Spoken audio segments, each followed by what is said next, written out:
Good morning. I'm Brian Reagan. This is Tyler Kelly. And on this Saturday, I had only planned on one day on Genesis 26, but it is what it is. We're in Genesis 26, but now we're in verses 12 through 14, Tyler. And Isaac sowed in that land and reaped in the same year 100-fold, and the Lord blessed him.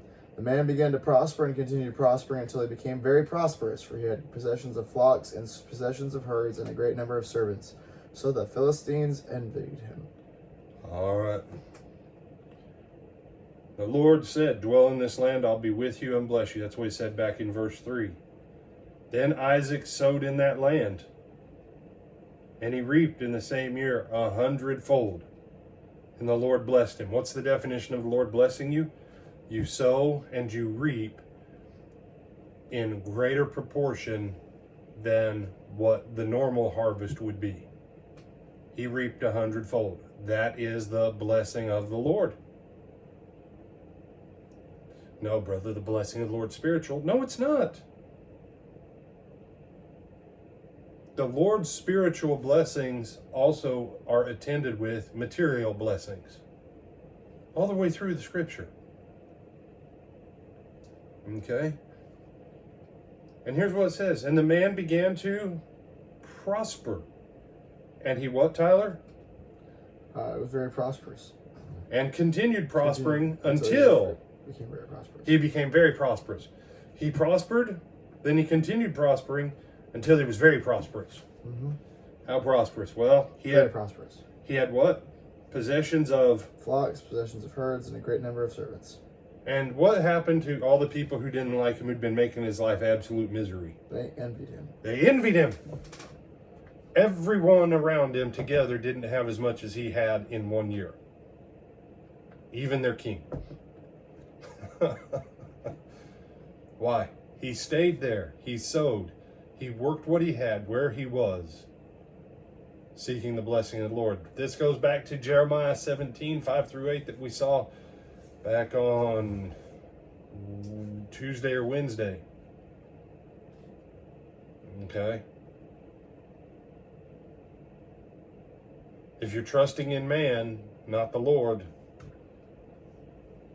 the Lord told Isaac, you need to trust in me. Don't go down to Egypt like your dad did.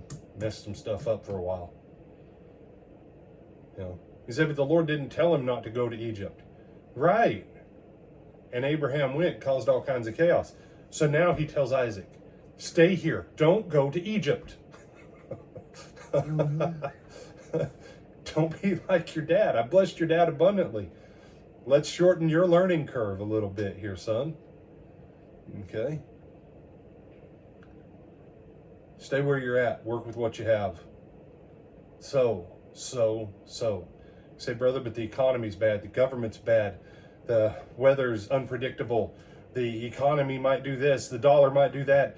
China is being Chinese, and the Russians are being Russian, and the Ukrainians are waving blue and yellow flags, and we don't know what the Germans are going to do, and you never know what Joe Biden's going to do, or the Yankees, or the Californians, and the Californians are getting rid of cars with gas, and what are we going to do with all those batteries, and who knows what's going to happen with Texas, and what about the border with Mexico, and what if those Canadians invade us? And they attack us with Canadian bacon. What if? There's a passage we'll look at a little bit later. It's from Ecclesiastes. If you're waiting for every single condition to be 100% perfect before you sow and do anything, you're never going to achieve anything for the Lord. You're never going to achieve anything in life, period. Sow where you're at with what you have.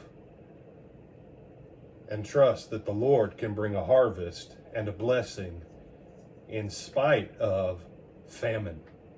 Other thoughts, my brother? No, sir. All right. Sleepy Bones Tyler, when do we hope to see him again? Tomorrow at 9:30 at the Lake Butler Church of Christ in Lake Butler, Florida, for our Bible class, and 10:30 for a worship service, both in person and on a live stream. And old Sleepy Bones promises he'll be awake by 10:30. Probably. Till then, y'all have a great day. Join us again for an even greater tomorrow on Lord's Day, Sunday, and we'll see you then.